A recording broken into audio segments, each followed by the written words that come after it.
हमें पता होना चाहिए हमारी धरती पे आप जैसे भी लोग रह रहे हैं। सॉरी वे इंसान रह रहे हैं, जानवर रह रहे हैं, इंसेक्ट्स रह रहे हैं, इतनी वेराइटी ऑफ लाइफ फॉर्म्स रह रहे हैं।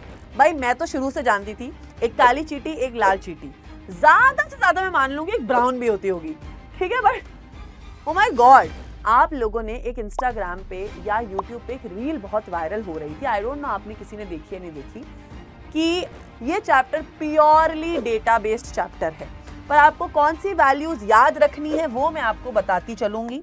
Hello everyone, welcome to the platform of Physics Wala. I'm your biology educator. My name is Dr. Arshit Ali. दिल साई दीदी बुलाओ, दिल साई मैम बुलाओ, दिल साई बेस्टी बुलाओ, दिल साई क्यूटी बुलाओ। तो भाई आज हम करने वाले हैं क्लास 12th का हमारा आखिरी chapter of the book of biology of class 12th NCERT, that is biodiversity and conservation. वैसे तो इसके बाद एक और चैप्टर हुआ करता था एनवायरमेंटल इश्यूज, बट क्योंकि आप लोगों की एनसीईआरटी से चीजें डिलीट हो गई हैं तो कर लो मौज और बल्ले बल्ले और मस्ती, क्योंकि ये है आपकी क्लास 12th का बायोलॉजी का आखिरी चैप्टर। तो चलिए शुरुआत करते हैं इकोलॉजी के चैप्टर की, बायोडाइवर्सिटी एंड कंजर्वेशन। तो सबसे पहले हमें पता होना चाहिए हमारी धरती पे आप जैसे भी लोग रह रहे हैं। सॉरी वे इंसान रह रहे हैं, जानवर रह रहे हैं, इंसेक्ट्स रह रहे हैं, इतनी वेराइटी ऑफ लाइफ फॉर्म्स रह रहे हैं, ठीक है। Only at the species level, but at all levels of biological organization, बेटा मैक्रोमोलिक्यूल्स से छोटे छोटे सेल्स, यूनिसेलर ऑर्गेनिजम्स भी रह रहे हैं बेटा।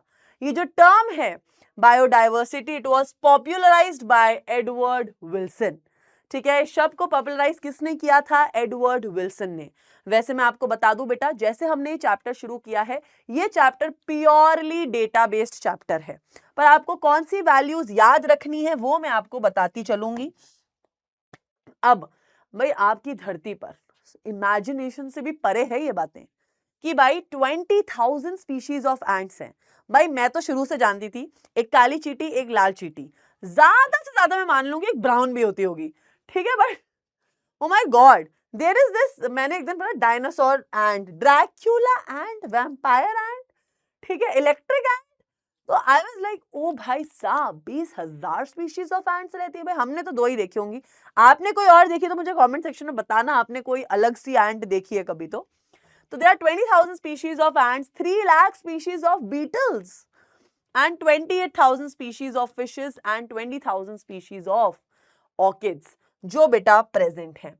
ये डेटा आपको इतना याद करने की जरूरत नहीं, आप सिर्फ एक याद कर सकते हो एग्जाम्पल देने के लिए वहां पर कि बायोडाइवर्सिटी कितनी ज्यादा है, वरना याद करने की उस डेटा को जरूरत नहीं है। टाइप्स ऑफ बायोडाइवर्सिटी बेटा, there is species diversity, there is genetic diversity and there is ecological diversity.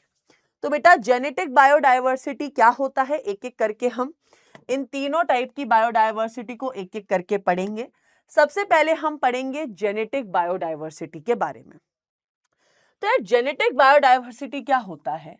एक सिंगल स्पीशीज बेटा हाई डाइवर्सिटी शो करती है जेनेटिक लेवल पर ओवर इट्स डिस्ट्रीब्यूशनल रेंज।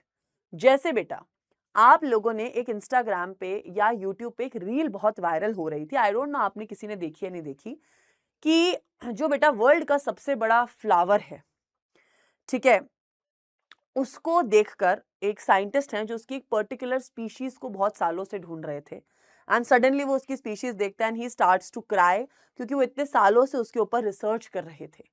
तो बेटा आप देख रहे हो कि नेचर इतना बड़ा है, इतनी स्पीशीज है, ठीक है। अगर आप एक ही टाइप का आप बात कर लो कि भाई रोवोल्फिया वोमिटोरिया, ये जो है डिफरेंट रीजन्स ऑफ हिमालय में ग्रो कर रहा है in terms of potency and concentration of the active chemicals. बेटा ये पौधा है जो रोवोल्फिया वोमिटोरिया, ये केमिकल सिक्रीट करता है जिसका नाम है रेस्पिरिन। ये केमिकल बेटा बीपी कंट्रोल करता है, that is blood pressure that the plant produces. ये पौधा बेटा आपकी एनसीईआरटी एग्जांपल देती है, ये रेस्पिरिन जो है सिक्रिएट करता है। आपको पता होना चाहिए रेस्पिरिन कौन सिक्रिएट करता है, रोवोल्फिया वोमिटोरिया।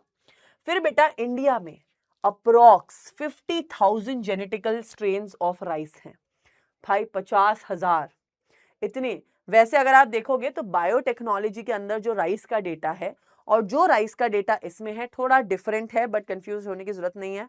आप जो भी डेटा लिखेंगे इट इज फाइन, बट आप डिपेंड करता है आप क्या एक्सप्लेन कर रहे हो। अगर इस चैप्टर से कोई क्वेश्चन एक्सप्लेन कर रहे हो, इधर का डेटा लिख देना, उस चैप्टर से कोई चीज क्वेश्चन में आती है, उधर का डेटा लिख देना, ठीक है। आई नो थोड़ा सा डेटा मिसमैच है बट इट इज फाइन, ठीक है। 1000 वेराइटीज ऑफ मैंगोज, भाई मैंगो में तुम लोगों ने कौन कौन सा मैंगो खाया, जैसे मैं बताती हूँ, मैंने खाया एक लंगड़ा आम, एक वो तोता आम होता है, एक अल्फांसो, ठीक है। उसके अलावा भी 2-3 खाए होंगे, जैसे हाँ केसर आम, दशहरी, लंगड़ा, है ना। तो ये तोतापुरी, बादामी, सफेदा, अम्रपाली, पैरी, गुलाब खास, नीलम, कितने कितनी वैरायटी आती है यार। ये चावल की वैरायटी देख लो भाई, मैंने तो सिर्फ एक व्हाइट राइस ब्राउन राइस खाया, गोल्डन भी नहीं खाया अभी तक। वैरायटी ऑफ राइस देख रहे हो, ठीक है। तो यार इतनी वैरायटी होती है चीजों की। अब आती है स्पीशीज वैरायटी।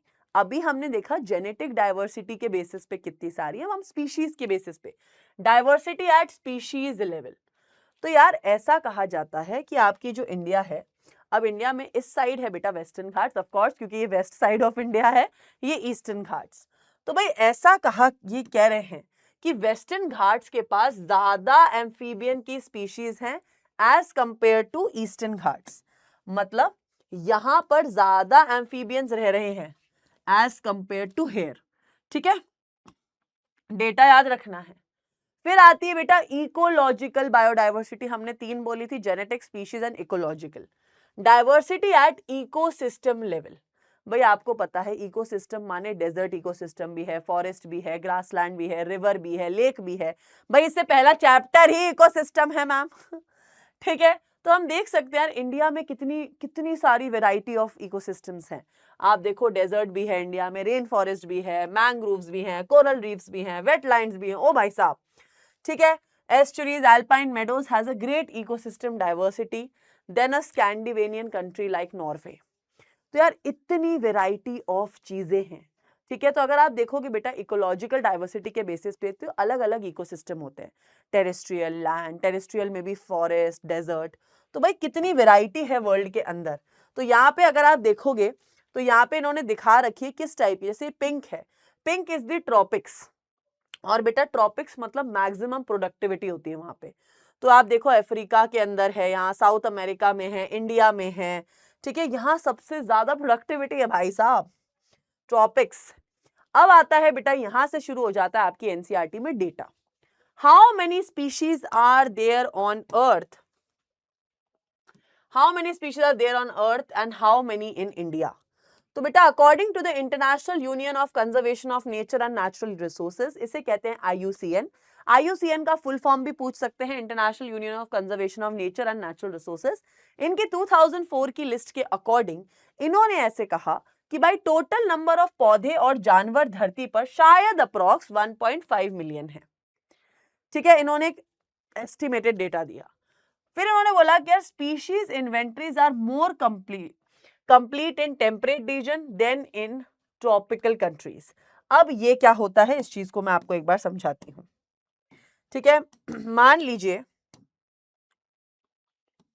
ये आपकी अर्थ है, अर्थ में भाई साहब आपका बीच में बिल्कुल एकदम मिड पॉइंट से निकलता है,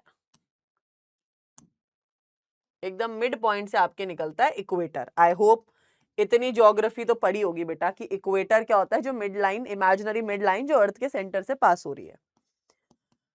अब बेटा ये जो रीजन है जो इक्वेटर के जस्ट पास में है, this region is called as tropics, then temperate and then arctic. अब मैं आपको बता देती हूँ, this is equator, this region is tropics, this is tropic, this is temperate, this is arctic. पता ही होगा आपको, नॉर्थ पोल, साउथ पोल, ठीक है।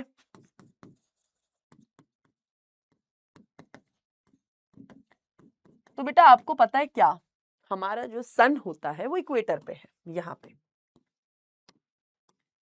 अरे तो यार जो सबसे ज्यादा जो हमारी सोलर एनर्जी है वो हमारे ट्रॉपिक्स में आती है, जिसकी वजह से बेटा ट्रॉपिक्स में सबसे ज्यादा प्रोडक्टिविटी होती है, ठीक है। और उसके अलावा बेटा ट्रॉपिक्स एक ऐसी जगह है जहां पर टेम्परेचर नहीं बदलता है, कांस्टेंट टेम्परेचर रहता है हर समय। जैसे बेटा आपने देखा होगा जितने भी लोग नॉर्थ इंडिया में रह रहे होंगे, अगर आप राजस्थान, यूपी, हरियाणा, पंजाब, जम्मू कश्मीर इस साइड से, आपने देखा होगा यहाँ गर्मी भी आती है, ठंडी भी आती है, बारिश भी आती है। बट साउथ इंडिया में अगर आप लोग बॉम्बे, गोवा, केरला, कर्नाटक, बैंगलोर मतलब कहीं से बिलोंग करते हो, उड़ीसा, तो आपको पता होगा कि वहां पे कांस्टेंट टेम्परेचर रहता है, ना ज्यादा ठंडी ना ज्यादा गर्मी, एक कांस्टेंट टेम्परेचर, बिकॉज बेटा वो ट्रॉपिक्स में लोकेटेड कंट्रीज हैं, मतलब सॉरी कंट्रीज के स्टेट्स हैं।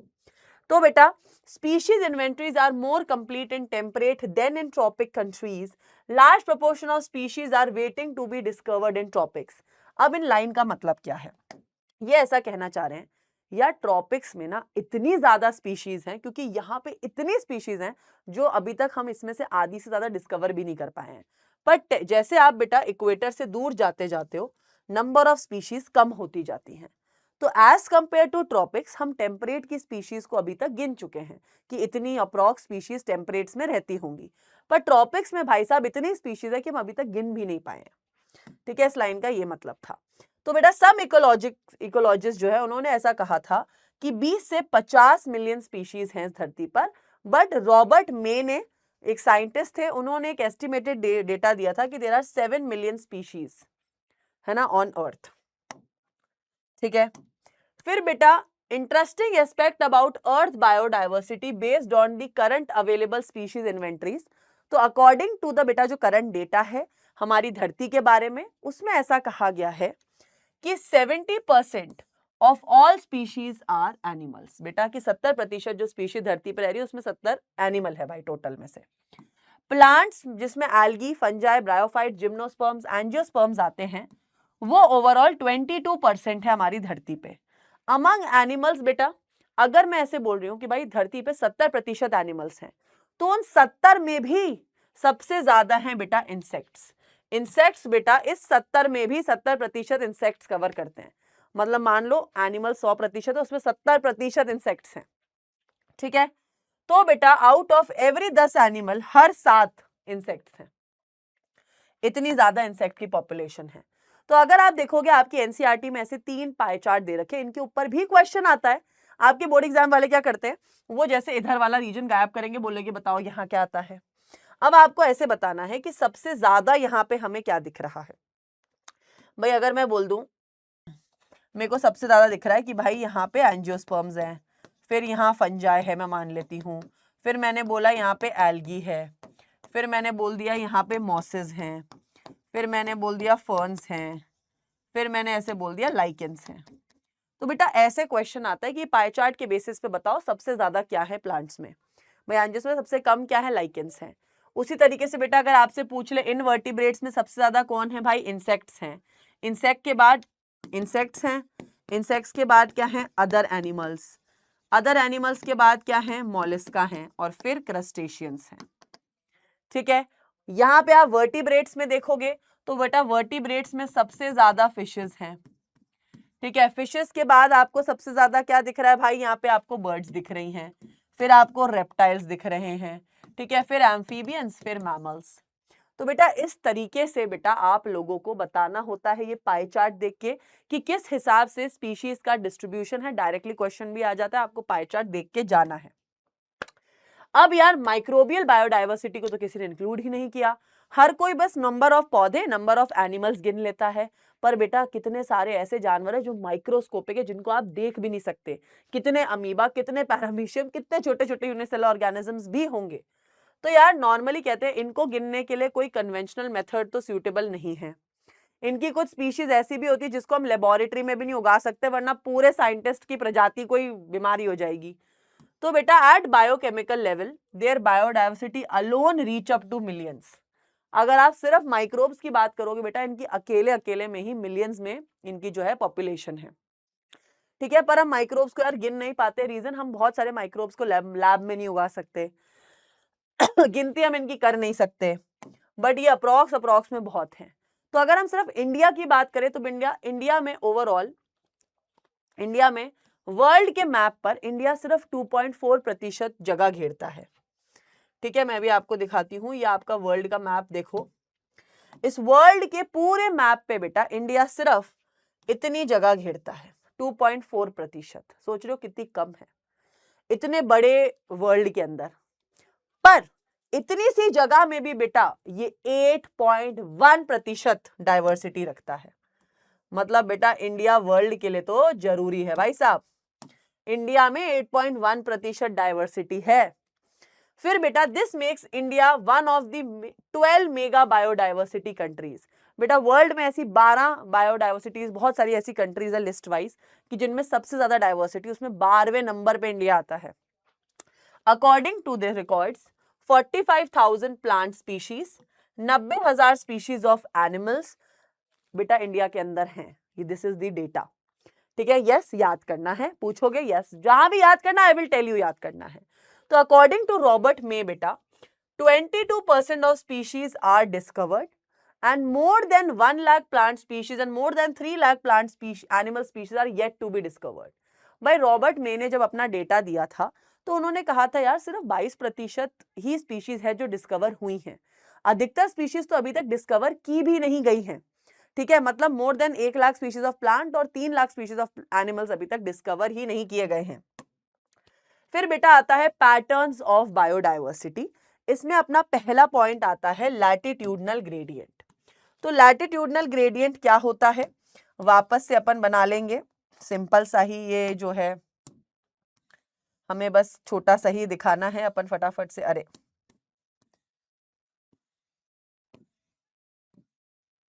ठीक है, तो भाई अगेन ये ऐसा ही कह रहा है कि ये इक्वेटर है, ये ट्रॉपिक्स है आपके,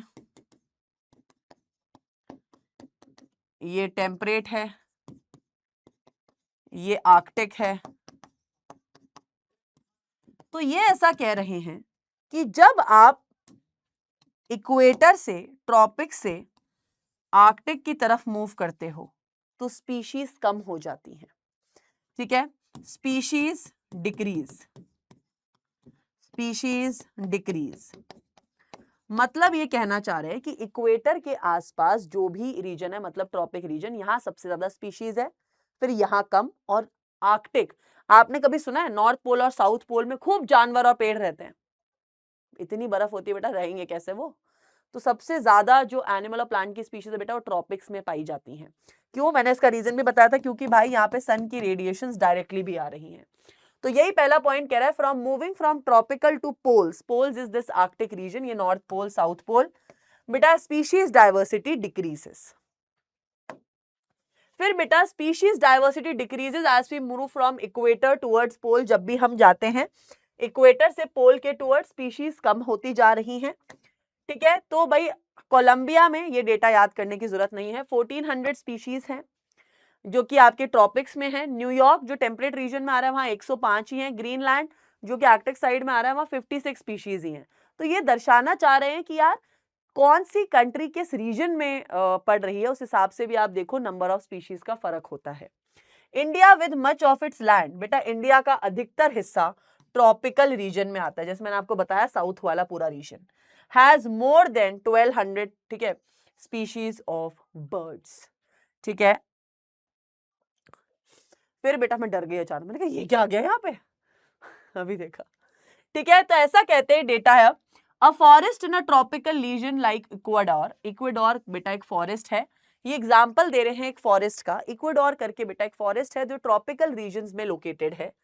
कहा जाता है वहां 10 time as many species of vascular plant है as equal to temperate region में जितने भी फॉरेस्ट हैं यूएस के। भाई ये कह रहा है यूएस के टेम्परेट रीजन के जितने फॉरेस्ट है ना टोटल, उतना तो टोटल इस इक्वाडोर ट्रॉपिकल रीजन में है 10 टाइम्स। तो ये बस ये लाइन यही बताना चाहती है कि भाई ट्रॉपिक्स में डाइवर्सिटी टेम्परेट आर्कटिक के कंपैरिजन में बहुत ज्यादा होती है। ठीक है, द लार्जली, सबसे ज्यादा। अब आपके मन में अगर मैं पूछूं बेटा ऐसा कौन सा फॉरेस्ट है जहां धरती के सबसे ज्यादा जानवर और प्लांट्स पाए जाते हैं, बेटा सबके मन में एक ही फॉरेस्ट आना चाहिए, that is Amazon forest, rain forest, जो बेटा साउथ अमेरिका में has the greatest biodiversity on earth. Yes, इसका डेटा आप याद कर सकते हो, that is more than 40,000 species of plants, 3,000 species of fishes, 1,300 of birds, 427 of mammals, 427 amphibians, 378 reptiles and 1,25,000 invertebrates. मतलब ओ my God, is it for real? क्या भाई साहब, मजा ही आ गया सुन के। ठीक है, scientist estimated that in the rain forest there might be at least 2 million insect species waiting to be discovered and named. ऐसा कहा जाता है बेटा, अभी तक तो हमने अमेज़न रेन फॉरेस्ट को सिर्फ कुछ प्रतिशत ही डिस्कवर किया है। मतलब around approximate 90% of the Amazon rain forest is still waiting to be discovered, which means आप सोच भी नहीं सकते होगे कितने जानवर और कितने प्लांट्स रहते होंगे। मतलब हमारी इमेजिनेशन से बाहर है। वैसे एक इंटरेस्टिंग फैक्ट की बात बताऊं तो अभी तक अमेज़न रेन फॉरेस्ट जो है उसकी अधिकतर जो रीजन है वहां ह्यूमंस को जाना भी अलाउड नहीं है। ऐसा कहा जाता है अगर ह्यूमंस गए तो वापस लौट के नहीं आ पाएंगे, क्योंकि इट इज सो डेंस कि वहां इतना अंधेरा, इतनी सारी चीजें कि वहां जाना ही खतरनाक है। But still a lot of scientist they do dare themselves. आप डिस्कवरी, नेशनल ज्योग्राफिकल देखते होगे तो आपको पता होगा कि जाना तो उनका मन तो करता है, देख के आते हैं।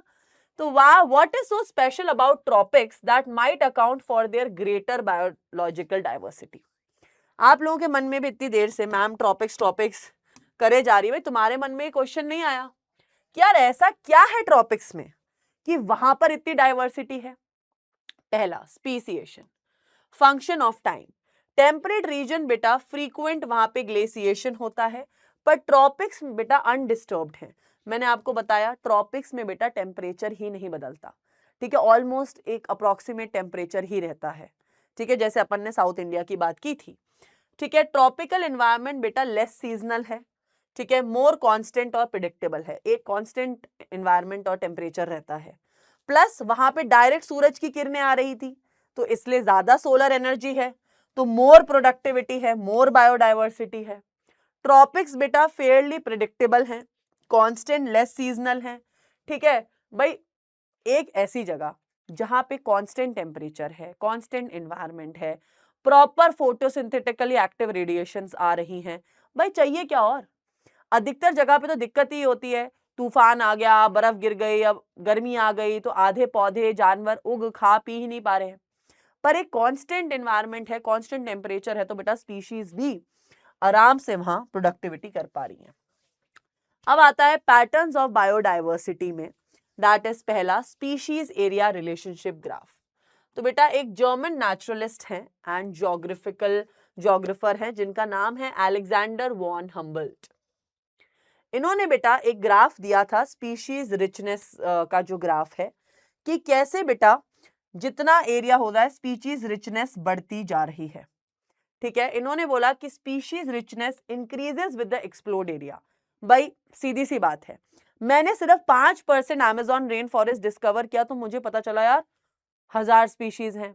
मैंने अगर मैं 100% अमेज़न रेन फॉरेस्ट डिस्कवर कर लूंगी तो बेटा कितनी स्पीशीज होंगी? ऑफ कोर्स सी बात है। तो ये बताना चाहते थे आप जितना एरिया डिस्कवर करते जाओगे उतनी ज्यादा स्पीशीज हैं, तो more the area more the number of species. तो species richness increases with increase in explored area up to a limit, by of course there is a limit. तो इन्होंने जो ग्राफ दिया था वो एक रेक्टेंगुलर हाइपरबोला था, बट अभी आप लोग तो सोच रहे होंगे ma'am hyperbola this is yes. तो इन्होंने एक इक्वेशन दी थी s इक्वल्स टू सी ए की power z। s is species richness, a is area, z is the slope of the line. ये स्लोप ऑफ द लाइन बेटा z है।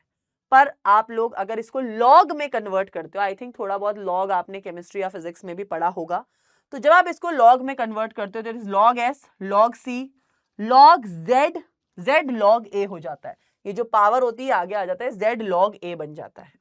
तो ये इक्वेशन बनती है। तो ये ग्राफ बेटा एकदम ऐसे स्टीप आता है ऐसे। तो ये ग्राफ आपको बेटा जो स्पीशीज रिचनेस और एरिया में जो ये ग्राफ है आपको याद रखना है। क्वेश्चन आ जाता है कि स्पीशीज एरिया रिचनेस का ग्राफ बताओ, इक्वेशन बताओ, तो याद रखना s equals to C A Z, और इसका आप लॉग कर दोगे तो ये इक्वेशन आएगी। चीजें पता होनी चाहिए। अब ये आपको बता रहे हैं कि इस इक्वेशन में भाई जो ये z है इसकी वैल्यू बेटा 0.1 से 0.2 है, कम जो छोटे एरियाज हैं उनके लिए, और बेटा इसकी वैल्यू है बड़े कंपोनेंट्स के लिए, कॉन्टिनेंट्स के लिए 0.6 से 1.2। ठीक है, जैसे ट्रॉपिक्स, भाई हमें पता है ट्रॉपिक्स में सबसे ज्यादा स्पीशीज हैं, तो बेटा वहां की जेड वैल्यू भी ज्यादा होगी। ठीक है, वहां की जेड वैल्यू भी ज्यादा होगी क्योंकि वहां पे सबसे ज्यादा स्पीशीज हैं, जैसे फ्रूगीवोर्स बर्ड्स और मैमल्स, ठीक है 1.15 फ्रूगीवोर्स बर्ड्स प्लस मैमल्स की, राइट।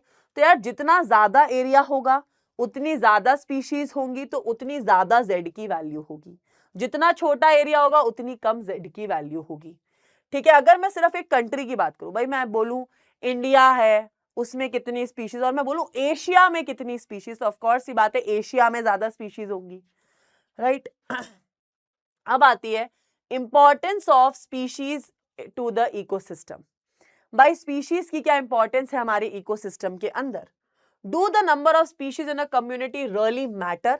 क्या फर्क पड़ता है एक जगह पर कितनी स्पीशीज पाई जाती हैं? Does it really matter? बताओ भाई। तो भाई इन्होंने ऐसा कहा है, यस मैटर करता है, क्योंकि बेटा ज्यादा स्पीशीज होंगी तो ज्यादा स्टेबिलिटी होगी, ठीक है। ज्यादा स्पीशीज ज्यादा फूड चेन, ज्यादा स्पीशीज ज्यादा प्रोडक्टिविटी, ज्यादा स्पीशीज ज्यादा खाना, ठीक है। तो स्टेबल कम्युनिटी के लिए हम ये कह सकते हैं, अगर कोई जगह का टोटल बायोमास ज्यादा है, ज्यादा वेट है, तो बेटा प्रोडक्टिविटी ज्यादा है। लेस ईयर प्रोडक्टिविटी है, लेस वेरिएशन है।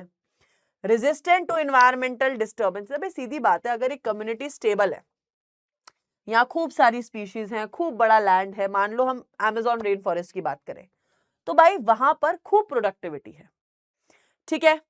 अगर वहां प्रोडक्टिविटी है, फिर ये बोल रहे हैं भाई रेजिस्टेंट टू इन्वायरमेंटल डिस्टर्बेंसेस है, plus resistant to alien exotic species invasion है। यहाँ पे अगर कोई एक नई स्पीशीज रहने आ भी गई, एलियन स्पीशीज, तो भी बेटा रेजिस्टेंस है, क्योंकि यहाँ पे ऑलरेडी स्पीशीज की डाइवर्सिटी इतनी ज्यादा है, ठीक है। फिर आता है बेटा David Tilman long term ecosystem experiment. So basically बेटा डेविड टिलमैन ने एक एक्सपेरिमेंट कंडक्ट किया था। इन्होंने बेटा बाहर का जो एरिया है, एक आउटडोर एरिया में ऐसे जो लैंड है उधर ऐसे छोटे छोटे प्लॉट्स कट कर दिए, ठीक है, देखने के लिए कि स्पीशीज रिचनेस क्या होती है। तो इन्होंने बेटा ऐसे छोटे छोटे जो है प्लॉट्स कट कर दिए। तो इन्होंने कहा प्लॉट जिसमें ज्यादा स्पीशीज थी वो ज्यादा स्टेबल था, एज कंपेयर टू जहां पे स्पीशीज कम थी वहां पे स्टेबिलिटी भी कम थी, ठीक है।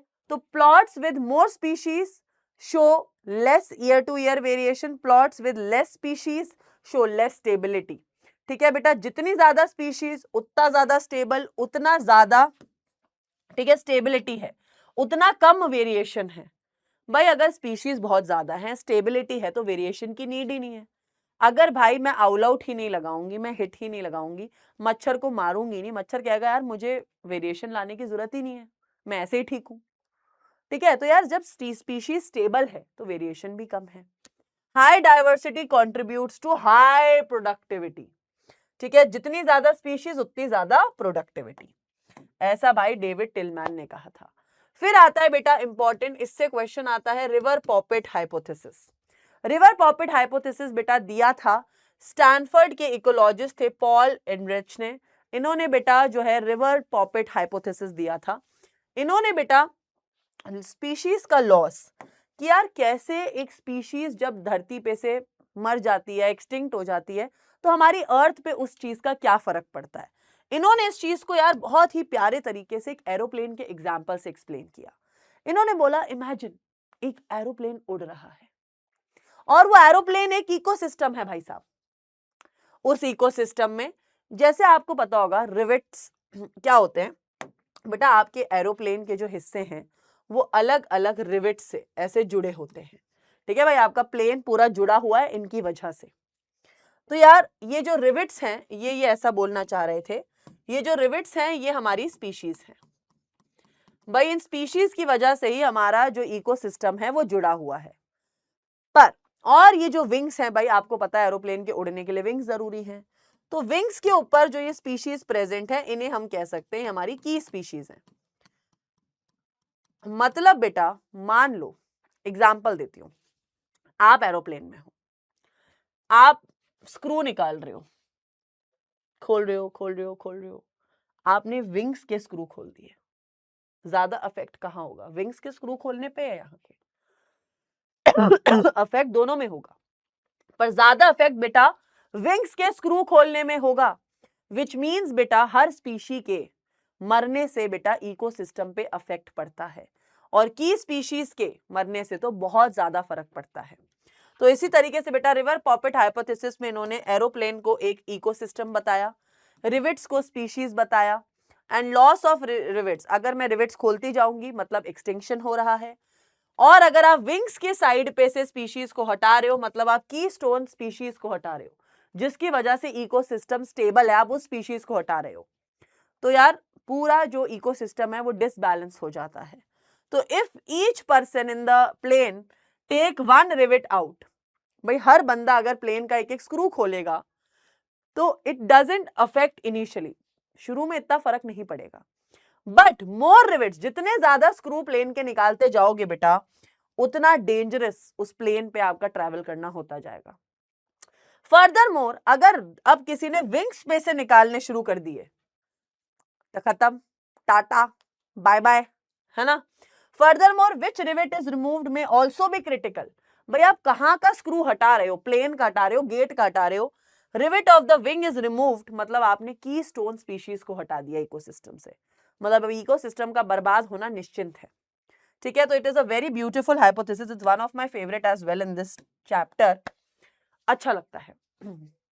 यस तो अब बेटा आपकी एनसीईआरटी ने एक रेड डेटा लिस्ट है आईयूसीएन के अकॉर्डिंग, है ना, उन्होंने बस रेड डेटा लिस्ट के हिसाब से बताया है कुछ चीजों के बारे में कि कितने जानवर धरती पे एक्सटिंक्ट हैं, कितने क्रिटिकली एक्सटिंक्ट मतलब धरती पे से गायब हो चुके हैं, क्रिटिकली इंडेंजर्ड मतलब होने वाले हैं गायब, इंडेंजर्ड मतलब हो सकते हैं, एंड वल्नरेबल मतलब ध्यान रखो हो सकता है फ्यूचर में गायब हो जाए।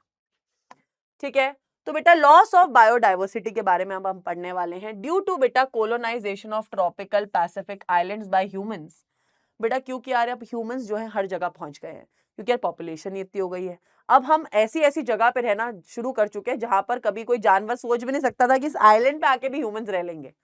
तो बेटा ह्यूमंस जो है ट्रॉपिकल जो रीजन है अपनी अर्थ का उधर, क्योंकि सबसे ज्यादा बायोडाइवर्सिटी है, सबसे ज्यादा प्रोडक्टिविटी, तो सारे बहुत सारे ह्यूमंस की जो स्पीशीज है वो ट्रॉपिक्स में रहना चाहती हैं। अब वहां पे बेटा ह्यूमंस के रहने की वजह से अराउंड 2000 स्पीशीज ऑफ बर्ड्स बेटा एक्सटिंक्ट हो चुकी हैं। ठीक है, आईयूसीएन 2004 की लिस्ट के हिसाब से 784 स्पीशीज लास्ट 500 ईयर्स में एक्सटिंक्ट हो गई हैं। बेटा बहुत बड़ी बात है, 500 ऐसे लगने में छोटा काउंट है but it is a lot. 338 vertebrates, ये याद करना है data, 359 invertebrates and 87 species of plants are extinct. ठीक है, इन लास्ट 20 इयर्स अलोन बेटा लास्ट 20 साल में ही 27 स्पीशीज और एक्सटिंक्ट हो चुकी है। ओ माय गॉड, एक्सटिंक्शन का रेट बेटा दर बदर बढ़ता जा रहा है, बिकॉज सीधी सी बात है, पहले यार जानवर पौधे अपने एनवायरनमेंट में रह पाते थे, बट क्योंकि पॉपुलेशन बढ़ रही है, लोगों की नीड्स बढ़ रही हैं, पहले यार लोग कहीं भी जंगल में ही सो जाते थे, आजकल भाई सबको घर चाहिए, गाड़ी चाहिए, हर चीज चाहिए, and we are all humans and we all are selfish. तुम कितना ही कह लो but we all are needy, हम चाहते हैं हमारे घर में फर्नीचर हो, हमारा घर हो, हमारी गाड़ी हो, हमारे पास चीजें हो, तो बेटा हम वो सारी चीजें करते हैं जिससे एनवायरनमेंट अफेक्ट होता है, जिसकी वजह से बेटा बहुत स्पीशीज एक्सटिंक्ट होती जा रही हैं। ठीक है, तो रिसेंटली बेटा जो स्पीशीज एक्सटिंक्ट हुई हैं आपको पता होना चाहिए, डोडो, ये एक बर्ड थी बेटा जो मॉरिटियस आइलैंड पे रहती थी। ये थाइलसीन बेटा एक ऑस्ट्रेलिया में जानवर था, वो एक्सटिंक्ट हो चुका है। स्पीशीज ऑफ टाइगर बेटा Bali, Javan and Caspian are extinct. Steller sea cow बेटा is extinct. Then we have quagga Africa के अंदर, this is also extinct. So बेटा थ्रेट ऑफ एक्सटिंक्शन, है ना। सम ग्रुप ऑफ एम्फीबियंस, बेटा अब ये बोल रहे हैं किन स्पीशीज को डर है एक्सटिंक्ट होने का, कि वो एक्सटिंक्ट हो सकती हैं।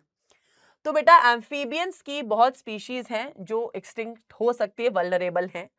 बेटा more than 15,000 species world wide are facing threat of extinction, भाई 15,000 स्पीशीज हमारी धरती पे ऐसी हैं जो एक्सटिंक्ट हो सकती हैं अभी, जिसमें बेटा presently 12% species of all birds, 23% of all mammals, 32% of amphibians, 31% gymnosperms are facing threat of extinction.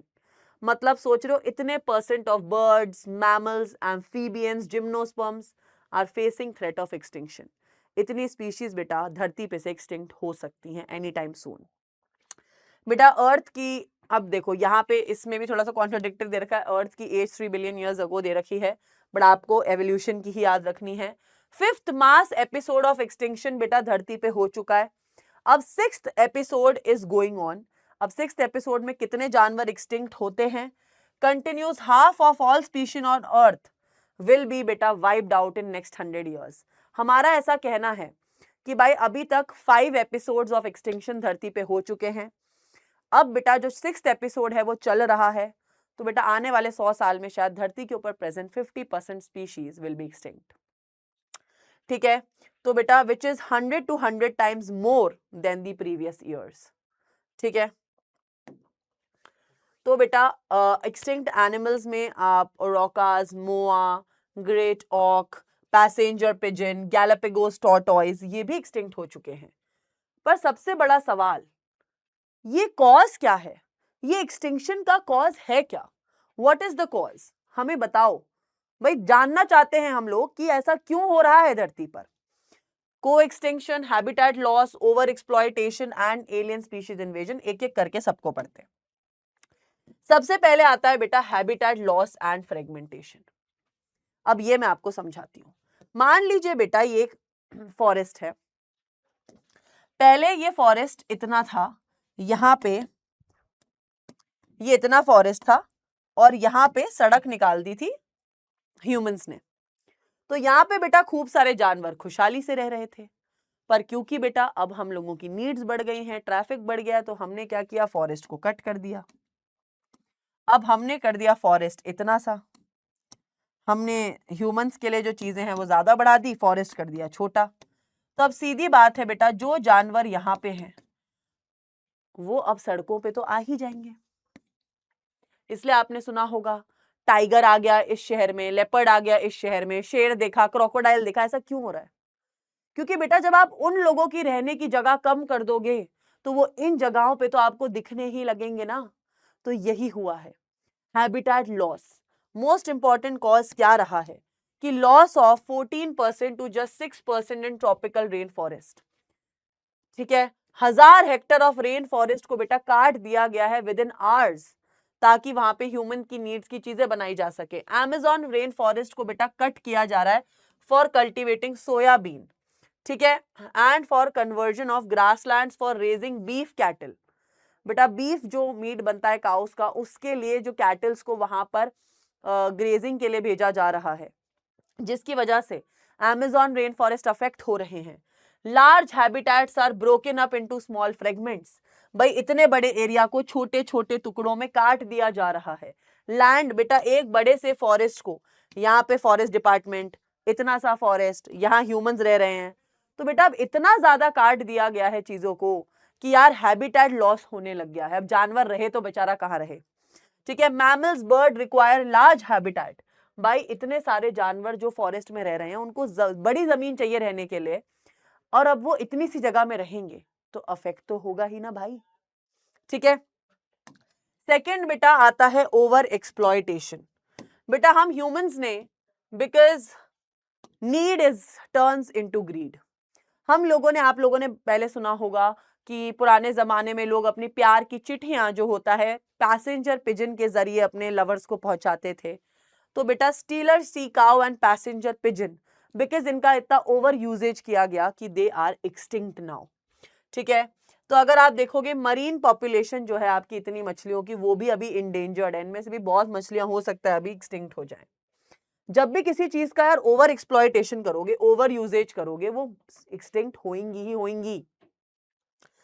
फिर बेटा तीसरा रीजन आता है एलियन स्पीशीज इन्वेजन।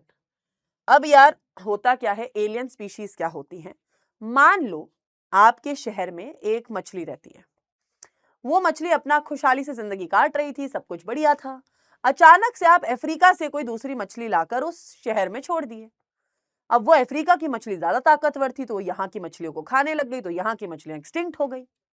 तो बेटा एलियन स्पीशीज इन्वेजन यही होता है जब आप एक न्यू स्पीशीज को अनइंटेंशनली, डेलिबरेटली वो स्पीशीज को आप इंट्रोड्यूस करते हो और वो जो वहां रह रही है स्पीशीज उनको खत्म कर देती है। इसका एग्जाम्पल है बेटा एक नाइल पर्च करके एक मछली थी जिसको लेक विक्टोरिया ईस्ट अफ्रीका में लाया गया था, उस लेक में आ गई थी वो।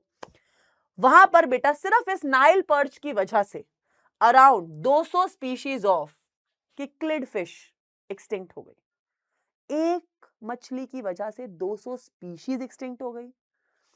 फिर बेटा लैंटीना, पार्थेनियम, वाटर हाइसिंथ भी एनवायरमेंटल डैमेज करते हैं। आपको दिखाती हूं, ये देखिए वाटर हाइसिंथ, ये भी बेटा एक ऐसा पौधा है जो पूरे पानी में अगर उगता है ना तो इतना ज्यादा उग जाता है कि पूरी ऑक्सीजन छीनने लगता है पानी की, जिसकी वजह से मछलियां मरने लगती हैं। किसी और पौधे को अपने आसपास उगने नहीं देता है। ठीक है, वैसा ही सेम केस है लैंटेना का, पार्थेनियम का। ये थी बेटा नाइल पर्च। ठीक है, अफ्रीकन कैटफिश, ये वो बेटा स्पीशीज हैं।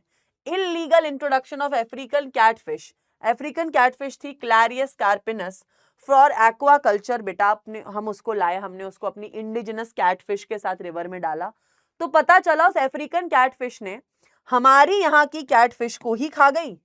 ये भाई हमारे यहाँ की कैटफिशेस को ही एक्सटिंक्ट कर दिया इसने। तो बेटा ऐसा भी हुआ है कि एलियन स्पीशीज इन्वेजन की वजह से, बेटा ये सारे एग्जांपल्स आपको याद रखने पड़ेंगे, क्योंकि जब आप लॉस ऑफ बायोडाइवर्सिटी के रीजन समझाओगे, आपको ओवर एक्सप्लॉयटेशन में पैसेंजर पिजन और स्टीलर सी काऊ बताना पड़ेगा, आपको एलियन स्पीशीज इन्वेजन में कैटफिश, नाइल पर्च के बारे में बताना पड़ेगा। ठीक है, आपको हैबिटेट लॉस में ये डायग्राम बना के दिखाना पड़ेगा। ठीक है, फिर बेटा आता है को एक्सटिंक्शन। को एक्सटेंशन मतलब बेटा, को एक्सटेंशन का सीधा सा मतलब है लवर्स डाई टुगेदर। बेटा आप लोगों ने एक वो लाइन तो कहावत तो सुनी होगी, दो जिस्म एक जान, हम लोग ऐसे बहुत मजाक में बोल देते हैं हस्बैंड वाइफ के लिए। वैसे ही बेटा स्पीशीज के साथ सच में होता है। आप लोगों ने sexual reproduction and flowering plants में ऐसी बहुत स्पीशीज पढ़ी हैं, फिग एंड वॉस्प। बेटा फिग एक ऐसा पौधा है जो पॉलिनेशन के लिए सिर्फ वॉस्प का इंतजार करता है, और वॉस्प अपने अंडे देने के लिए सिर्फ फिग के पौधे को ढूंढता है, क्योंकि वो को इवॉल्व साथ में हुए हैं। ये चीज हमने ऑर्गेनिज्म एंड पॉपुलेशन में भी पढ़ी है, सेक्सुअल रिप्रोडक्शन फ्लावरिंग प्लांट्स में भी पढ़ी है, युक्का एंड मॉथ का रिलेशनशिप भी हमने पढ़ा है। ये कुछ ऐसे पौधे और जानवर है बेटा जो सिर्फ साथ में ही काम करते हैं। इनमें से अगर कोई एक भी मरा तो दूसरा भी मर जाएगा। ठीक है, तो when a species become extinct, the plant or animal species associated with it obligatory will also be extinct. When a host fish species become extinct, उसके साथ जो पैरासाइट है वो भी मर जाएगा। मान लो एक मछली है, उसके ऊपर एक पैरासाइट रहता था, अगर वो मछली मर गई तो वो पैरासाइट भी मर गया। सेम बेटा another example of this is plant pollinator mutualism, which is fig and wasp का रिलेशनशिप। बेटा अगर बेटा फिग मर गया तो वॉस्प मर जाएगा, वॉस्प मर गया तो फिग मर जाएगा, क्योंकि बेटा ये इसी से पॉलिनेट होगा, ये इसी में अंडे देगा, और अगर दोनों में से कोई भी कुछ भी होता है, दोनों they both will die. That is coextinction. फिर आता है भाई why should we conserve biodiversity. भाई क्यों हम बायोडाइवर्सिटी को क्यों बचाएं भाई साहब? तो भाई इसका पहला रीजन है क्योंकि बेटा दो रीजन है, there is narrowly utilitarian and broadly utilitarian. Narrowly utilitarian का मतलब होता है यार क्योंकि हमें डायरेक्टली बहुत सारी चीजें मिलती हैं, जैसे आपको खाना, firewood, fibre, material, industrial product, drugs, हमें सब बायोडाइवर्सिटी से डायरेक्टली मिलता है। ठीक है, मोर देन बेटा 25% ऑफ द ड्रग्स करंटली जो मार्केट में सोल्ड हो रही है वर्ल्ड वाइड, वो अप्रॉक्स 120 स्पीशीज ऑफ पौधों से ही बनी है। मतलब दुनिया में जितनी भी 25% जो दवाइयां तुम खा रहे हो बेटा, वो पौधों से ही बनी है, 120 स्पीशीज ऑफ पौधों से। अबाउट बेटा 25,000 species of plants contribute to traditional medicine. ठीक है, for native and people around the world. बेटा जितने भी लोग जो ऐसे आइलैंड्स पे रहते हैं, जो आदिवासी हैं या जितने भी हैं, वो बेटा वही की प्लांट स्पीशीज को यूज करते हैं। अबाउट 25,000 स्पीशीज बेटा मेडिसिन बनाने के काम आती हैं। तो आप देख रहे हो नेचर का हम डायरेक्टली कितना यूजेज कर रहे हैं। ये डेटा आप याद नहीं भी करो तो इट इज फाइन। ठीक है, फिर आता है बेटा ब्रॉडली यूटिलेरियन। इकोसिस्टम हमें क्या सर्विसेज दे रहा है? भाई इकोसिस्टम हमें ऑक्सीजन दे रहा है, इकोसिस्टम पॉलिनेशन करवाने में मदद कर रहा है भाई साहब, एस्थेटिक प्लेजर, सुंदरता भी प्रोवाइड कर रहा है, साथ में बेटा फ्लड एंड इरोजन कंट्रोल। आपने सुना होगा अगर एक फॉरेस्ट में पेड़ रहते हैं तो उसकी रूट से सॉइल को वो बाइंड करके रखते हैं, पर अगर आप वहां पे फॉरेस्ट को काट दोगे, पेड़ काट दोगे, तो सॉइल होल्ड नहीं होगा, तो बाढ़ आ जाएगी, पूरा फॉरेस्ट बह जाएगा। तो बेटा of course flood and erosion control भी कराते हैं। Plus ethical, moral duty. बेटा मॉरल ड्यूटी तो लोग भूल ही चुके हैं। आप ये नहीं सोच रहे कि आपके ऊपर कितनी स्पीशीज डिपेंडेंट है, कितने ऑर्गेनिजम्स डिपेंडेंट है, and not only plants and animals but also a lot of micro organisms. ठीक है, तो बेटा अब मेथड्स क्या हैं बायोडाइवर्सिटी को कंजर्व करने के? So the first method is in situ, मतलब इन सीटू कंजर्वेशन होता है, मतलब जिस जगह पे वो जानवर है या जिस जगह पे वो पौधा है, आप वहीं पे जाके उसका कंजर्वेशन कर दो। ठीक है, एक्स सीटू होता है आप उसको ऑफ साइट, उसको बाहर ला रहे हो और फिर उसको कंजर्व कर रहे हो। ठीक है, हम एग्जाम्पल्स पढ़ेंगे। तो इन सीटू होता है जब आप उसको उसके नेचुरल एनवायरनमेंट में कंजर्व कर देते हो। ठीक है, दो टाइप होते हैं इसमें, hotspots and protected areas. Hotspots क्या होते हैं बेटा? These are the richest and most threatened reservoirs of plant and animal life forms on earth. So बेटा हम लोगों के वर्ल्ड में there are some hotspots, मतलब वो जगहें जहाँ पे सबसे ज्यादा प्लांट्स और एनिमल्स हैं। गवर्नमेंट ने उन जगहों को प्रोटेक्ट कर दिया है वर्ल्ड में कि यहाँ पे कोई भी ह्यूमंस अपनी इंटरफेरेंस नहीं करेंगे, वरना हमारा इकोलॉजिकल बैलेंस बिगड़ जाएगा। तो बेटा की क्राइटेरिया कि कोई भी जगह हॉटस्पॉट के लिए कैसे सेलेक्ट हुई, कि वहां पे बेटा स्पीशीज रिचनेस ज्यादा होनी चाहिए, high degree of endemism. Endemism मतलब ऐसी जगहें बेटा, जैसे आपने देखा होगा कुछ पौधे होते हैं जो एक पर्टिकुलर एरिया में ही उगते हैं, या कुछ एनिमल्स होते हैं जो पर्टिकुलर लैंड पे ही पाए जाते हैं, तो उस जगहों पे, या जहां पे बहुत ज्यादा हैबिटेट लॉस चल रहा है स्पीड से, उन जगहों को बेटा वर्ल्ड में हॉटस्पॉट बनाया गया। तो इनिशियली बेटा there are 25 in the world, ठीक है, जिसमें अभी 9 मोर ऐड हुए हैं, तो टोटल बेटा 34 hotspots are there in the world. ये डेटा यस इंपॉर्टेंट है, याद रखना है। जिसमें बेटा इंडिया में 3 हॉटस्पॉट्स हैं, Western Ghats and Sri Lanka, Indo Burma region and Himalayas. ये तीन बेटा, इन तीनों के नाम आपको याद होने चाहिए, इंपॉर्टेंट पूछे जाता है एग्जाम में। How many total hotspots are there in the world? 34, जिसमें 3 इंडिया में है, western Ghats and Sri Lanka, Indo Burma border region and Himalayas. ठीक है, all hotspot cover less than the 2% of the earth land area. बेटा 34 हॉटस्पॉट्स आप मिला भी लोगे ना तो सिर्फ 2% एरिया है हमने धरती पे जो बचा के रखा है ह्यूमन से। If protected, it can reduce rate of mass extinction by 30%. In hotspots को बेटा गवर्नमेंट का बनाने का जरिया ही यही था कि जो ये एक्सटिंक्शन हो रहा है वर्ल्ड वाइड, इतने जानवर, इतने प्लांट गायब हो रहे हैं, मर रहे हैं, उसको हम बचा सके, रोक सकें। इस वजह से हम लोगों ने ये हॉटस्पॉट्स बनाए हैं। तो आप समझ गए आई होप हॉटस्पॉट क्या है। मान लो भाई एक एरिया है जो एक बहुत ही मस्त सा फॉरेस्ट है, जहाँ पे खूब हरियाली है, खूब जानवर हैं, बट मुझे अभी पता चला, सुनने में आया कि यार वहां तो बहुत जल्दी लोग एनिमल्स और प्लांट्स एक्सटिंक्ट हो रहे हैं, तो मैं उस जगह को प्रोटेक्टेड कर दूंगी। ठीक है, तो वर्ल्ड में ऐसे 34 एरियाज हैं। तो बेटा कौन कौन से प्रोटेक्टेड एरियाज होते हैं? There are sacred groves and sacred lakes, biosphere reserves and national park and wild life sanctuaries. ठीक है, तो अगर हम नेशनल पार्क्स की बात करें तो what is a national park? बेटा नेशनल पार्क एक ऐसी जगह होती है जो गवर्नमेंट के मेंटेन्ड होती है। ठीक है, जैसे आप लोगों ने सुना होगा जिम कॉर्बेट नेशनल पार्क, जो कि अपना उत्तराखंड में है। ठीक है, जहां पे टाइगर्स के लिए वो एक नेशनल पार्क है। मैं भी वहां पे गई हूँ, जहां पे आपको एक टाइगर सफारी भी कराई जाती है, और वहां पे ऐसे फॉरेस्ट के जोन्स हैं जहां पे आपको एक सफारी गाड़ी में बिठा के आपको घुमाने भी ले जाते हैं वो लोग। तो बेटा उस जगह को रिजर्व कर रखा है फॉर वाइल्ड लाइफ, ताकि वहां का फ्लोरा, वहां के प्लांट्स और वहां के फौना, मतलब वहां के जानवर प्रोटेक्टेड रहें। Grazing, felling of tree, habitat manipulation, cultivation are not allowed. वहां पे गाय चराना, बकरी चराना अलाउड नहीं है, वहां पे पेड़ काटना अलाउड नहीं है, वहां पे कोई भी मैनिपुलेशन करना हैबिटेट का वो अलाउड नहीं है। ठीक है, कल्टीवेशन करना अलाउड नहीं है। ठीक है, जिम कॉर्बेट नेशनल पार्क बेटा फर्स्ट नेशनल पार्क था इंडिया में जो एस्टैब्लिश किया गया था, which is also very successful. फिर बेटा आती हैं सेंचुरीज।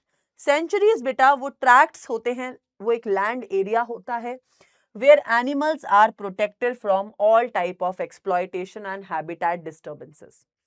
ठीक है, collection of forest products, harvesting of timber, tilling of land, ठीक है, प्राइवेट ओनरशिप. अब यार बहुत लोग पूछते हैं मैम नेशनल पार्क और सेंचुरीज में फर्क क्या है? ऑलमोस्ट सिमिलर सी हैं कि जहां पे वो जानवर है हमने उसी जगह को प्रोटेक्ट किया है.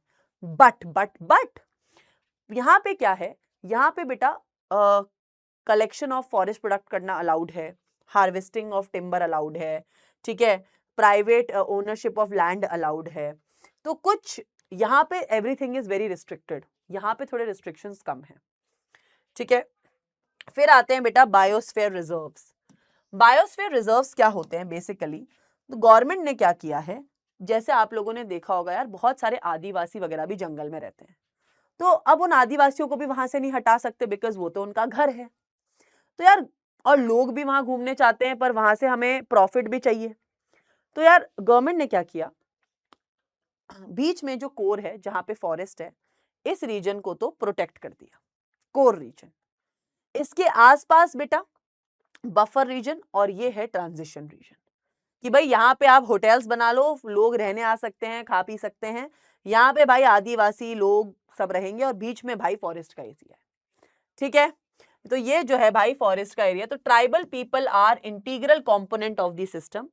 ठीक है, तो कंसेप्ट ऑफ बायोस्फीयर रिजर्व्ड बेटा 1975 में ये कॉन्सेप्ट लॉन्च किया गया था, याद करना है, as part of UNESCO's man and biosphere programme. ठीक है, MAB. ठीक है, MAB क्या है? मैन एंड बायोस्फीयर प्रोग्राम 1975 में. इसके चलते क्योंकि यार बहुत सारे ट्राइबल लोगों को दिक्कत हो रही थी, वो कह रहे थे यार हमें क्यों हटा रहे हो हमारे फॉरेस्ट से, हमारा घर है ये, हम तो यहाँ पले बड़े हैं, हम इस फॉरेस्ट को प्रोटेक्ट करते हैं. आपने जितनी भी मूवीज देखी होंगी जो आदिवासियों पे बनी है बेटा, आपने हमेशा देखोगे यार these people are very good, वो फॉरेस्ट को कभी भी हार्म नहीं करेंगे क्योंकि उनका घर है, वो उस जगह को प्रोटेक्ट ही करते हैं. तो फिर एट द एंड 1975 में डिसाइड किया गया इनको इनकी जगह पे रहने दो, we won't disturb them as well. ठीक है, तो वैसे बायोस्फीयर में ऐसे जोन्स होते हैं जिनको डिवाइड कर दिया गया है ताकि वो भी खुशहाली से रहें और हम भी उस जगह को प्रोटेक्ट कर सकें. ठीक है, फिर आते हैं बेटा सेक्रेड ग्रूव्स. ये क्या होते हैं? These are found in several parts of India. Sacred groves जो होते हैं अलग अलग पार्ट्स ऑफ इंडिया में हैं. ठीक है, जैसे Khasi and Jaintia hills in Meghalaya, ये सारे याद करने हैं. Aravalli hills of Rajasthan, western घाट region of Karnataka and Maharashtra, Sarguja, Chanda and Bastar area of Madhya Pradesh. In Meghalaya the sacred grove और sacred forest are the last refugees of a large number rate of threatened plants. अब आप सोच रहे हो मैम आपने तो ये रीड कर दिया, आप बता ही नहीं सेक्रेड ग्रूव्स क्या होते हैं. अब मैं आपको बताती हूँ. अगर आप में से किसी ने वो मूवी देखी है जिसका नाम अभी आई थिंक मैं भूल गई, द लेजेंड करके उसका एक पार्ट आया था अभी, नाम कैसे भूल गई यार उस मूवी का, के से था क्या नाम, आई एम सो सॉरी, मैं उसका नाम ही भूल गई हूँ. तो अब मैं आपको बताती हूँ, बेसिकली वो एक मूवी है जो अभी इंडिया की मूवी है. तो ऐसा बताया जाता है कि कुछ जो लोग होते हैं बेटा उनको अपने फॉरेस्ट पर बहुत विश्वास होता है, वो काफी स्पिरिचुअल होते हैं कि यार इस फॉरेस्ट में हमारी जान बसती है. ठीक है, ऐसे ही करके मूवी है कांतारा. यस कांतारा, डैम याद आ गई मुझे. तो कांतारा मूवी में भी बेटा ऐसा ही दिखाया गया है कि कुछ लोग हैं जो फॉरेस्ट के एक रीजन में रहते हैं, वो उसको वर्शिप करते हैं एंड दे आर लाइक यार this is our safe place और हम इसको बिल्कुल खराब नहीं करेंगे, this is very spiritual to us, this is very sacred to us, तो kindly do not disturb this area. तो यार गवर्नमेंट ने इस चीज को भी कंसिडर किया कि यार सब लोगों के अपने अपने विश्वास हैं, अपनी अपनी चीजें, and actually some these things are true, जिस पर बेटा आई थिंक मूवी भी बनी है, आपने देखी होगी कांतारा. तो these are found in several parts of India. तो ये कुछ रीजन्स हैं बेटा जहां पर ऐसे सेक्रेड ग्रूव्स हैं. मेघालय में बेटा ऐसे बहुत सारे सेक्रेड ग्रूव्स हैं जहां पर कहा जाता है अभी कुछ ऐसी स्पीशीज हैं जो ऑलमोस्ट एक्सटिंक्ट हैं या थ्रेटेंड हैं, पर वो इन जगहों पर हैं और वो सेफ हैं अभी. ठीक है, तो सेक्रेड ग्रूव्स को भी भाई कुछ नहीं करा जाएगा, ये भी कंजर्व रहेंगी. अब बेटा XC2 कंजर्वेशन में क्या आता है? XC2 मतलब अगर मुझे लग रहा है कि भाई ये जानवर या ये पौधा मरने वाला है, उठा के इसको सेव कर दो, आप जू में डाल दो, बॉटनिकल गार्डन में डाल दो, सफारी पार्क में डाल दो, क्रायो प्रिजर्वेशन, उसके पोलेंस को प्रिजर्व करके रख लो -196 degree Celsius in liquid nitrogen. याद आया?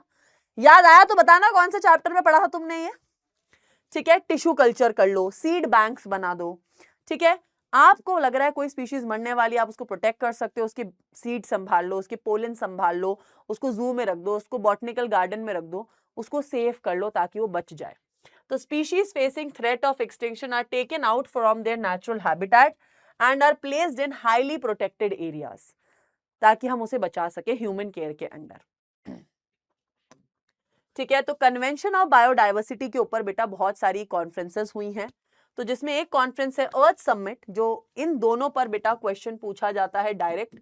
अर्थ समिट बेटा 1992 में हुआ था, Rio de Janeiro, that is in Brazil, ठीक है। Historical convention of biological diversity and conservation of biodiversity पे वहां पे बातचीत हुई थी। Sustainable utilization of these resources, कैसे यूज करना है रिसोर्सेज का, बायोडाइवर्सिटी को कैसे बचाना है, उसके ऊपर बेटा ये हुई थी अर्थ समिट। ईयर याद रखना है, क्वेश्चन पूछा जाता है अर्थ समिट 1992 किधर हुई थी, रियो दी जेनेरियो में, या उल्टा पूछ लेंगे कि रियो दी जेनेरियो में क्या हुआ था, अर्थ समिट हुई थी, ठीक है। फिर बेटा वर्ल्ड समिट हुई थी 2002 में, कहां पे हुई थी, जोहान्सबर्ग साउथ अफ्रीका में हुई थी। इसमें बेटा अप्रॉक्स 190 कंट्रीज ने आके प्लेज लिया था कि भाई 2010 तक हम सिग्निफिकेंट रिडक्शन कर देंगे कि रेट ऑफ बायोडाइवर्सिटी लॉस में, कि जितनी स्पीशीज जो मरे जा रही है कंटिन्यूसली, जो बायोडाइवर्सिटी लॉस हो रहा है, हम इसको रिड्यूस कर देंगे। हम ये प्रण लेते हैं कि हम लॉस ऑफ बायोडाइवर्सिटी को कम कर देंगे 2010 तक। तो ऐसा बेटा 190 कंट्रीज ने आके ग्लोबली ये प्रण लिया था, global, regional and local levels पे कि हम लॉस ऑफ बायोडाइवर्सिटी नहीं होने देंगे। क्वेश्चन अब दोनों तरीके से आ सकता है। क्वेश्चन पूछ सकता है वर्ल्ड समिट कौन से ईयर में हुई थी, कहां हुई थी, 2002 में हुई थी, जोहान्सबर्ग साउथ अफ्रीका में हुई थी, कितनी कंट्रीज ने पार्टिसिपेट किया, 190। फिर पूछा सकते हैं अर्थ समिट कब हुआ था, 1992 में, ऐसे, ठीक है। तो चैप्टर होता है बेटा खत्म। ये चैप्टर भी बहुत ही छोटा था। नोट्स की रीडिंग करनी है, एनसीईआरटी की आप रीडिंग कर लो, बहुत इजी चैप्टर है। क्वेश्चन प्रैक्टिस बेटा will make this chapter worth it, ठीक है। वैसे मैंने आपको बता दिया है क्या क्या चीजें याद करनी है, क्या क्या चीजें याद नहीं करनी है। थोड़ा फोकस करना है जहां पे मैंने इंपॉर्टेंट लिखा है, जो चीजों को बताया है। फाइनली बेटा this is the last chapter of your class 12th biology and it ends. I hope आप लोग अपने एग्जाम्स में बहुत अच्छा करो, रॉक कर दो, मचा दो। All the best everyone, love you all. And आप में से जो भी ये वीडियो देख रहा है, I think this is the end of class 12th journey. आप लोग जरूर याद रखना, अगर आपने मेरी ये वन शॉट सीरीज का कोई भी लेक्चर देखा है कभी, it means a lot to me, क्योंकि आप लोग ने मुझ पर ट्रस्ट किया। क्योंकि आई थिंक आप में से बहुत बच्चे ऐसे होंगे जिसने सारे चैप्टर के वन शॉट सिर्फ मेरे देखे होंगे। तो I think if you are the one, love you यार। आपने इतना भरोसा दिखाया, आई होप ये भरोसा कायम रहे एंड आप लोग अपने बोर्ड्स में मचा दो यार। All the best everyone, love you all.